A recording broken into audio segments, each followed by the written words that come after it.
আবু হুরায়রা রাদিয়াল্লাহু আনহু হইতে বর্ণিত, রাসূলুল্লাহ সাল্লাল্লাহু আলাইহি ওয়াসাল্লাম বলেছেন, কোনো মুসলিমের জন্য এটা বৈধ নয় যে সে 3 দিনের বেশি সময় অপর কোনো মুসলিম ভাইয়ের প্রতি অসন্তুষ্ট হয়ে সাক্ষাৎ পরিত্যাগ করে।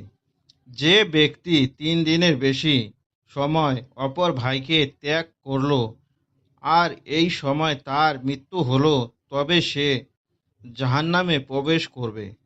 গ্রন্থ মিসকাতুল মাসাবি, হাদিস নম্বর 5035, সহি আহমদ 9092, আবু দাউদ 8918, সহিহুল জামি 7659, সহি আত তারগিব 2757। আবু সায়েদ আব্দুল খুদরি রাদিয়াল্লাহু আনহু হইতে বর্ণিত, তিনি বলেন, রাসূলুল্লাহ সাল্লাল্লাহু আলাইহি ওয়াসাল্লাম বলেছেন, 3 মসজিদে ছাড়া অন্য কোনো মসজিদে সফর করা যায় না।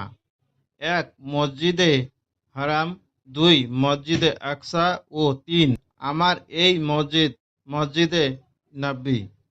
গ্রন্থ মিসকাতুল মাসাবি, হাদিস নম্বর 693, সহি বুখারী 1197, মুসলিম 827, তিরমিজি।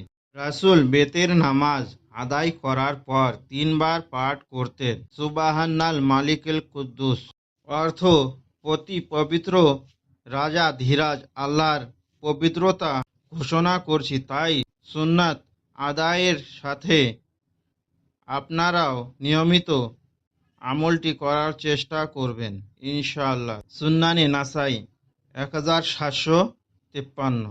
দোয়া কবুলের দোয়া। রব্বি আজিরনি দাওয়াতি, হে আমার রব, আমার দোয়া কবুল করুন। আবু দাউদ 1505।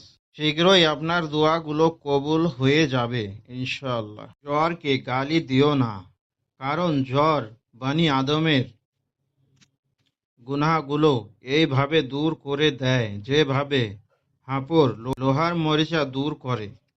গ্রন্থ মিসকাতুল মাসাবি, হাদিস নাম্বার 1543। আর তোমরা যা চেয়েছ তার প্রত্যেকটি থেকে তিনি তোমাদের দিয়েছেন, এবং যদি তোমরা আল্লাহর নিয়ামত গণনা করো তবে তার সংখ্যা নিরূপণ করতে পারবে না। নিশ্চয়ই মানুষ অধিক অত্যাচারী ও অকৃতজ্ঞ। সূরা ইব্রাহিম 38।